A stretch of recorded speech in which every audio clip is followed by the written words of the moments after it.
Fala, molecada. Já tô me sentindo mais à vontade, já tô aqui pegando as manhas do negócio, pegando aqui umas ferramentas. Vamos continuar desenrolando, certo?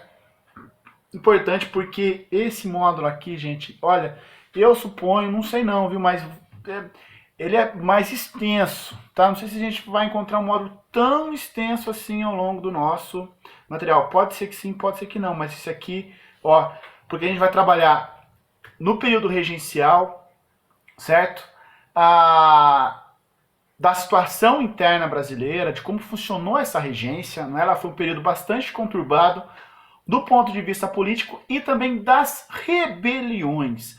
Mais uma vez, nós tivemos aí inúmeras tentativas em tornar o Brasil mais de um território, diversos territórios, diversas repúblicas, né?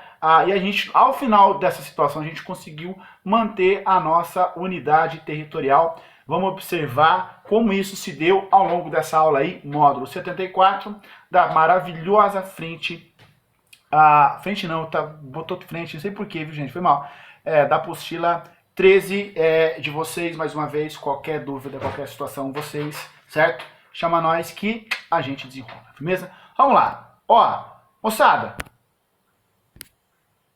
seguinte, vamos lembrar que num primeiro momento, né, a regência, ela é o cenário, ela é o contexto que vai suceder a abdicação de Dom Pedro I.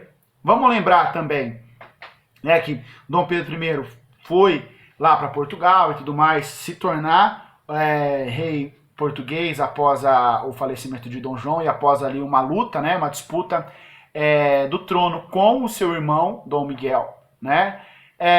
Vamos lembrar também, pessoal, que a Constituição de 1824, ela vai prever aí uma regência, a organização de uma regência em caso de impossibilidade do príncipe assumir. No caso, quando Dom Pedro abdicou, o seu filho ainda era menor, era uma criança, né? 5, 6 anos de idade, ele ia demorar aí, no mínimo, até 1846, aproximadamente, para poder assumir o trono de forma legítima, certo? Isso aí, gente, não vai acontecer só em 1846, não. Em 1840 vão dar aquele jeitinho e tal, aquela coisa, essa situação brasileira maravilhosa. Vamos lembrar, né, das nossas, fazendo uma comparação aqui sublime, né, com as nossas iguarias culinárias que só existem no Brasil, né, o estrogonofe, o temaki de acarajé, aquelas coisas, temaki de miojo, certo? Teremos aí mais um estrogonofe político na história do Brasil, nesse contexto aqui, certo? Vamos chegar lá daqui a pouquinho. Turma, o que é importante destacar no período regencial, para além, né, da impossibilidade de Dom Pedro II assumir o trono brasileiro? A gente tem que destacar aqui, na verdade, o que está assinalado nesse tópico, certo? Conflitos entre defensores do centralismo monárquico, certo? E também entre aqueles que defendiam uma maior autonomia das províncias. Na verdade, gente, essa discussão, esse debate entre centralistas, né, que defendiam aí uma centralização do poder na capital, e os federalistas, aquele que defendia uma pulverização desse poder, não vai ser exclusivo só do Brasil não, tá? Se a gente pegar, por exemplo, um outro caso, um outro país aqui na América Latina, a Argentina, vai resolver essa situação só lá em 1850, quando os centralistas, né, os defensores, os advogados do centralismo de Buenos Aires vão vencer os federalistas, aqueles que defendiam uma maior autonomia para as províncias. Então esse aí vai ser um problemão que vai ocorrer em toda a América Latina, não vai ser exclusividade nossa, mas guardem, gente, importante, fundamental destacar, certo? E eu ainda estou me habituando a não colocar o dedo na frente da câmera, certo? Vou, daqui a pouco, né, já eu me habituo, gente, ou não, né? Mas, ó, vejam, vou fazer uma seta diferente aqui, ó, se liga nessa parada aqui, então, justamente nesse conflito entre defensores do centralismo monárquico e também dos que defendiam a autonomia das províncias. Quais eram as facções né, quais eram aí os elementos, né, os grupos, os partidos que se dividiam entre centralistas e autonomistas. Gente, nós teremos 3 categorias desses indivíduos aí, certo? No primeiro momento, a gente vai ter... Deixa eu apagar isso aqui para ficar melhorzinho pra gente, né, turma? Aí, maravilhoso, certo? No primeiro momento, a gente vai ter o quê? Os restauracionistas. Quem que eram esses caras, gente? Restauracionista é aquele que restaura, certo? Restaurar o quê? Turma, nesse momento nós tínhamos defensores do retorno de Dom Pedro I, por incrível que pareça. Quem que eram esses caras? Justamente, né, aqueles mais aproximados do ex-imperador que ficaram na mão com o retorno dele lá para Portugal. Perfeito? Então, qual que é a ideia desses caras? Que o Brasil fosse restaurado, que o trono fosse restaurado a Dom Pedro I. Moçada, esses caras eles vão ter a vida curta, também conhecido aí como caramurus, né? Eles terão a vida curta. E por que vão ter vida curta, moçada? Porque Dom Pedro vai dançar, Dom Pedro morre em 1834. Então não tem como você restaurar o trono para alguém que está morto, certo? A não ser que você ressuscite essa pessoa, a não ser que você dê lá a semente, né, que você junte as esferas do dragão, certo? Né, do Dragon Ball, e aí você ressuscite esse indivíduo. Não era o caso, evidentemente. Né? Então, moçada, veja, no final das contas, após 1834, após, né, o falecimento de Dom Pedro I, a gente vai ter o quê?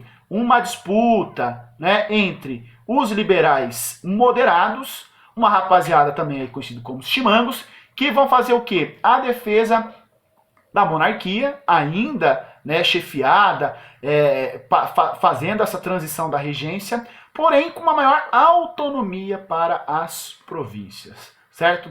E os liberais exaltados. Esses, gente, né, vão fazer o quê? A defesa de um regime federativo. Um regime federativo é aquele que vai conceder ampla autonomia às unidades da federação, certo? Peguem, por exemplo, o caso dos Estados Unidos da América.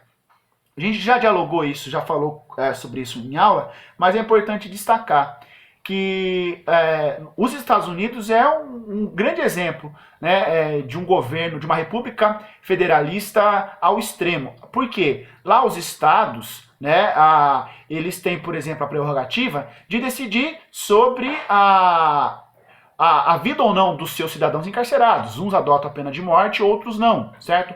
Uns adotam, ou alguns permitem o uso de drogas recreativas, como a maconha, por exemplo. No Colorado, na Califórnia, você tem a permissão do uso recreativo desse tipo de substância. Em outros você não vai ter. Alguns estados permitem, por exemplo, a união civil homossexual, outros não permitem, certo? O Brasil hoje, a gente ocupa aí um meio termo, né? Os estados têm algumas prerrogativas, mas não tão assim amplas, abrangentes, como nós observamos nos estados que compõem os Estados Unidos da América, certo? Nesse caso aqui, gente, os farroupilhas, também conhecidos como farroupilhas, vão fazer justamente a defesa de um regime federativo mais profundo, mais estrutural, certo? E ampla autonomia para as províncias. Então, observe. A gente vai observar, a gente vai discutir isso mais um pouco à frente, mas é importante lembrar, gente, que o liberal do século XIX não é o mesmo liberal do século XXI, certo? Os conceitos, eles possuem algo que a gente chama de historicidade, certo? E a historicidade de um conceito, ele depende muito do contexto em que ele é aplicado. Perfeito? Então, um liberal do século XVIII, um liberal do século XIX, vai ser completamente distinto do que a gente pode designar hoje como sendo alguém liberal. Perfeito? Então, observe. Nesse caso aqui, gente, o liberal aqui no Brasil, ele vai ser o cara que vai defender a autonomia da região. Por quê? Muitos desses liberais serão elites, né, regionais que veem na intervenção desse centralismo, dessa monarquia, algo prejudicial, principalmente para os seus negócios. Vamos lembrar, não é mesmo, gente? Não é mesmo, meu povo querido, que o mundo, desde que é mundo, cadê aqui? Não tem os negócios, não tem a ferramenta, mas a questão do sentimento, tá vendo? Aqui eu não consigo nem desenhar o cifrão direito, gente. Saudade da nossa lousa digital lá, muito melhor. Mas o mundo, ele né, passa muito pela questão do capital, do dinheiro, certo? Moçada, continuando, mais uma vez, quem tiver dúvida, pausa, chama o Jeff lá no WhatsApp, que a gente desenrola, que a gente esclarece, ok? Vamos lá, ó. Moçada, nesse contexto, o material de vocês aí, ele faz uma divisão, mas eu, assim, vamos tomar isso com bastante cuidado, viu, gente? Ele divide o período regencial entre avanço liberal e regresso conservador, certo? Qual que é o problema disso? O juízo de valor. Porque quando eu coloco algo como um avanço, eu coloco algo como uma situação boa, benéfica para os envolvidos. E algo que regride é algo ruim, é algo, né, que frente ao avanço representa, né, uma situação pior daquela que se encontrava. E a gente em história, turma, né, não tem como objetivo ser juiz do passado, fazer uma sentença, falar isso é bom, não, isso é ruim. A minha preocupação enquanto historiador não é essa. A minha preocupação é de compreender, certo? Esse contexto e tentar entender como, de certa forma, esse momento, a interpretação desse passado, de certa forma, se reflete no nosso presente, tá? Então, vamos tomar com muito cuidado essa questão do avanço e do regresso, porque cabe aí um juízo de valor, perfeito? Moçada, o que dizia a Constituição lá de 1824 sobre a regência? No caso, na impossibilidade do imperador em assumir, em virtude, né, de ainda não estar, né, na maioridade, de não ter atingido a sua maioridade, o governo brasileiro, até que essa situação se resolvesse, até que o imperador atingisse a maioridade, seria governado por uma regência trina. Trina por quê, turma? Trina, vocês podem suspeitar, não é? Trina de... Cadê aqui? Regência trina. Trina de... Nossa, não dá nem dano para circular, gente. Ai, meu Deus. Trina de 3, gente. Teríamos 3 regentes, perfeito? Esses 3 regentes seriam escolhidos por quem? Pelo Congresso, certo? Pelo Congresso, que no contexto aí, esse Congresso que neste momento seria o responsável, né, por governar o Brasil junto com esses regentes, certo? E por que avanço liberal, turma? Porque esse governo, essa regência trina, era um governo que defendia a descentralização do poder, ou seja, o esvaziamento do poder central. Vamos lembrar que o poder, ele não habita o vácuo. Se não há poder, alguma coisa vai ocupar, certo? Então, se esse poder ele foi descentralizado, ele vai para onde? Vai justamente para as províncias, gente, né? Vamos ver aqui se a caneta tá... não tá. Ele vai justamente para as províncias, certo? E essas províncias, gente, que serão aí habitadas pelas elites locais, muitas delas escravocratas. Vamos lembrar que nesse contexto aqui a gente também vai ter o que? O avanço, né, da cafeicultura e a formação, né, dessa elite cafeicultura, principalmente aqui no estado de São Paulo e também aí no sul de Minas, no maravilhoso e exuberante sul de Minas, certo? Moçada, como é que você promove essa autonomia às províncias? Dando poder a essas elites, certo? E como é que você vai conceder poder a essas elites? No caso aqui, estabelecendo a Guarda Nacional, certo? Como é que funcionava, gente, essa situação aí da Guarda Nacional? Vamos pegar o exemplo aí de um aluno ou de uma aluna fabulosa da turma de vocês. O Youssef. Pega aí, por exemplo, o Youssef. É melhor ainda, né? O Youssef ele é de de Campestre, né, Yusuf? Depois você me corrija se eu estiver errado. Então imagina lá, eu, né, sou regente, habito, né, moro no Rio de Janeiro, e sou a favor da descentralização do poder. Aí eu chego pro Yusuf lá de Campestre e concedo a ele uma patente de coronel e falo assim para ele: Yusuf, você será agora aqui o coronel da Guarda Nacional. Gente, qual vai ser a responsabilidade do Yusuf em Campestre?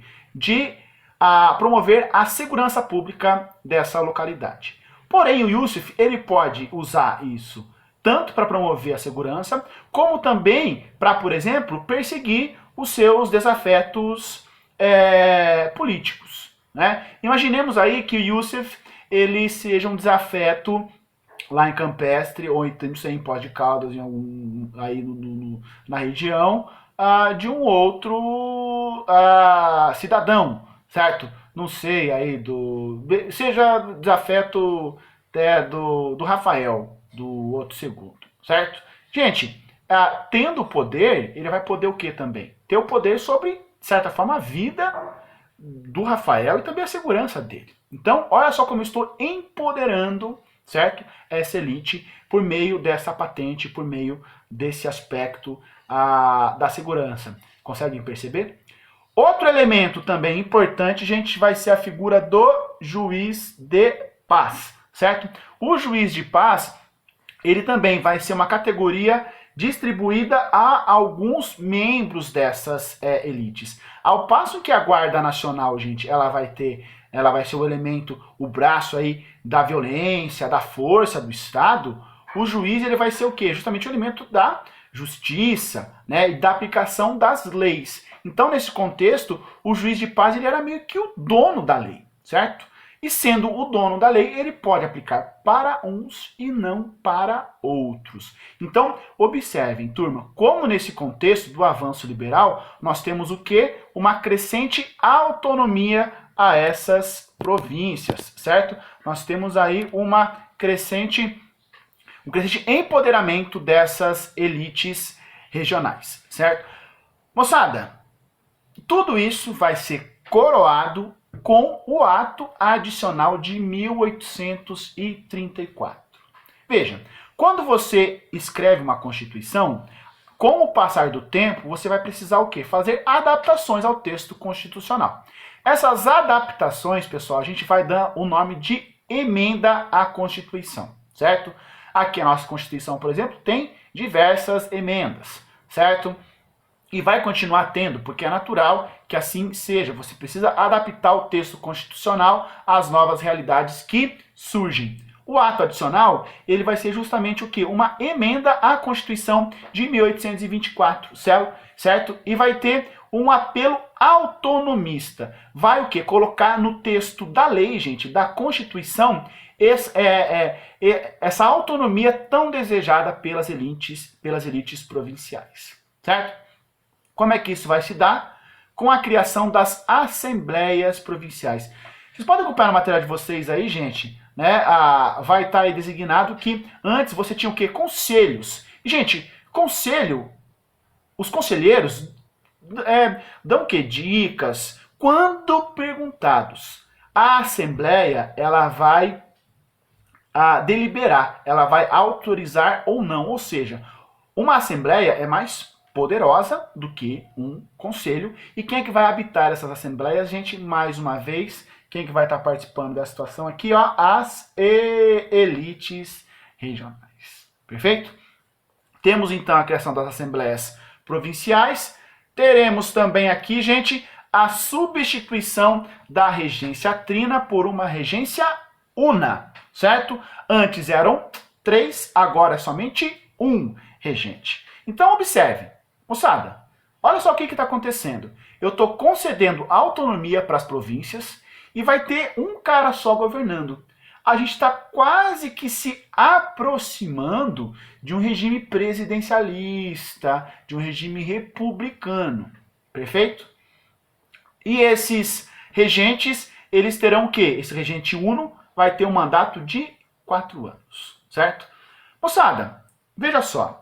Eu vou conceder a essas elites regionais poder, autonomia, poder de polícia com a Guarda Nacional, poder da lei com o juizado de paz. Vamos voltar lá para o nosso exemplo, vamos pegar o Yusuf novamente, certo? O Yusuf, ele gostou do poder que foi dado a ele, perfeito? E aí ele começou a pensar da seguinte forma: ora, se ao invés de eu ter esse poder vinculado ao Rio de Janeiro, vinculado ao poder central, mesmo tendo esse apelo autonomista, por que eu e Yusuf não tento tornar o sul de Minas, no caso, independente do restante do Brasil? Até porque aí eu serei o presidente, eu serei a principal liderança dessa região, desse território aqui, certo? Moçada, concedendo essa autonomia ampla, abrangente para essas elites, muitas delas vão começar a pensar o quê? A promover movimentos separatistas, certo? E são esses movimentos separatistas que vão levar às revoltas regenciais. Perfeito? Que a gente vai ver aqui de forma mais detalhada, pormenorizada, nos próximos slides, certo? Gente, o primeiro regente uno será o padre Diogo Feijó, certo? O Diogo Feijó, que era um defensor, do liberalismo, da descentralização, porém, nesse caso aqui, ele vai sentar na graxa bonito, gente. Por quê? Veja, ele vai ter que combater revoltas, como aqui, ó, a Balaiada, a Sabinada, na Bahia, a Balaiada no Maranhão, certo? E dentro desse contexto de mudança da conjuntura a qual passava o Império Brasileiro, vai levar com que Diogo Feijó, frente à ausência de apoio dentro do Congresso, e também ao avanço dessas revoltas regenciais, leva ele à renúncia. Então, com a renúncia do padre Feijó, nós temos o que, moçada? Uma nova situação descrita. Com o fim da regência una do Diogo Feijó, nós temos o início do chamado regresso conservador. Mais uma vez, gente, cuidado com esses termos, porque os termos não são neutros. Então, falar regresso, antes estava bom, agora está mal? Não é por aí não, certo?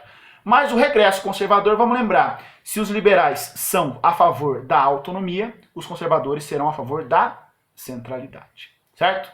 Nesse caso aqui, o regresso conservador iniciado com a renúncia do padre Feijó e a eleição, o surgimento aí do Araújo Lima, gente. O Araújo Lima, que havia sido ministro da Justiça do Diogo Feijó, ele assume a regência no lugar dele e acaba por ser eleito pelo Congresso. O Araújo Lima, ele sim, um centralista, um monarquista, e que vai, nesse primeiro momento, representar o quê? O avanço dessas ideias conservadoras. Conservador também nesse contexto era ser centralista, viu, gente? Era ser monárquico, tá bom? Esse é o significado do termo conservador no século XIX. Então nós temos o que aqui, moçada? A diminuição do poder liberal, o avanço das revoltas provinciais, certo? E justamente pelo avanço dessas revoltas, a gente vai ter a limitação da autonomia dessas mesmas províncias, visando combater essas revoltas, certo?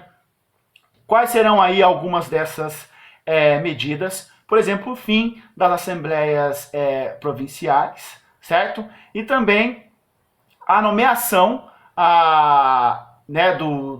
das principais lideranças provinciais pelo poder imperial, certo? Moçada, nesse contexto aqui é importante destacar que o Brasil, que o Império Brasileiro passava por uma crise gravíssima, O risco de fragmentação, de dissolução, ele era real.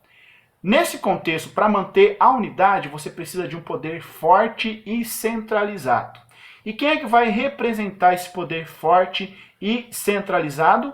O imperador. Porém, como fazer com que o imperador ele se torne, ou melhor, como fazer com que o príncipe regente no caso, não nem príncipe regente era, gente, desculpa, o príncipe Dom Pedro de Alcântara se torne Dom Pedro II, o imperador brasileiro, por meio de um golpe, certo? Esse golpe, o golpe da maioridade de 1840, vai antecipar a maioridade de Pedro de Alcântara, quando ele é então coroado Dom Pedro II. Era para ele, gente, ter sido coroado imperador só lá em 1846, certo? Ele acaba por ser coroado em 1840 com 15 aninhos de idade, gente. É a idade aí da mais baby de todas, né? Da Duda, como vocês falaram aí. O cara se tornou imperador. Aí vocês podem pensar, mas o Jeff, o que um cara de 15 anos pode fornecer nesse contexto? Gente, o valor simbólico dessa situação. Ademais, o ministério, certo? Os políticos, né, toda a assessoria de Dom Pedro I, de Dom Pedro II, iria contribuir para esse grande desafio que era agora justamente manter a unidade territorial, visando justamente essa... visando aí buscar, né, combater essas revoltas regenciais. Perfeito? Moçada, vou dividir essa aula aqui em duas, porque nós temos ainda mais slides, certo? Eu acho que aqui já deve ter dado, já deu 26 minutos. Vou dar um pause por aqui e a gente volta no próximo vídeo para falar somente das revoltas regenciais. Firmeza? É nóis.